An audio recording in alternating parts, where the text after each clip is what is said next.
This is the West Bank city of Tubas, where the Palestinian Authority has been rounding up militants fighting Israel's occupation and who also challenge its own rule.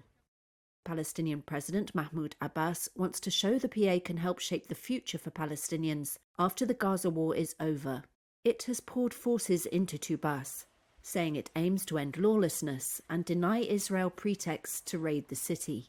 But Abbas's militant opponents, Hamas and Islamic Dschihad, say the PA is serving Israel's agenda.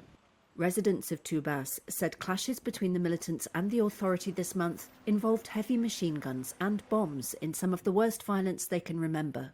Tubas Governor Ahmad al-Assad said the PA was maintaining law and order. It is inevitable that outlaws will protest what the PA is doing. But we are doing things according to the Palestinian law and constitution and abiding by it. On Saturday, dozens of PA security men surrounded a building near Tubas, where two militants were holed up. Abdulmajid al-Masri's son, Obada, was one of them. He threatened to blow himself up, a source familiar with the incident said. Abdulmajid was called to the scene to convince Obada to surrender. Why didn't he want to surrender? He was saying that Palestinians are not supposed to shed Palestinian blood. Al-Masri said his son agreed after receiving guarantees he would be held in Tubas rather than at another PA jail where he'd suffered mistreatment in the past.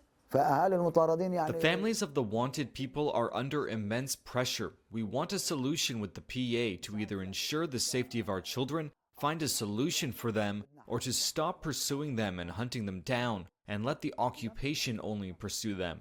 It is difficult for us to have two sides looking for our children. Islamic Jihad condemned the operation, saying the PA was trying to eliminate resistance to Israel, and its methods were no different. The United States has said it wants post-war Gaza and the West Bank unified, under a reformed and revitalized PA. But a September opinion poll showed 89% of Palestinians in the West Bank want Abbas to resign, and that Hamas has more support than his Fatah movement there.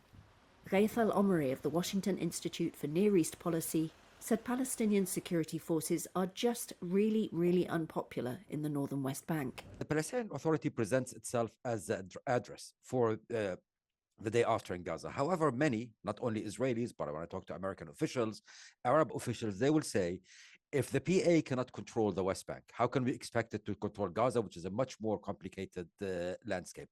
So the PA is trying to basically say, look, we are asserting ourselves. It highlights the precarious position of an authority formed in 1994 as a stepping stone to a state in the West Bank and the Gaza Strip, with East Jerusalem as its capital, a prospect that appears as far away as it ever did. As well as unpopular, critics view the PA as ineffective, a reputation that has overshadowed US-led diplomatic contacts over any future role it might play.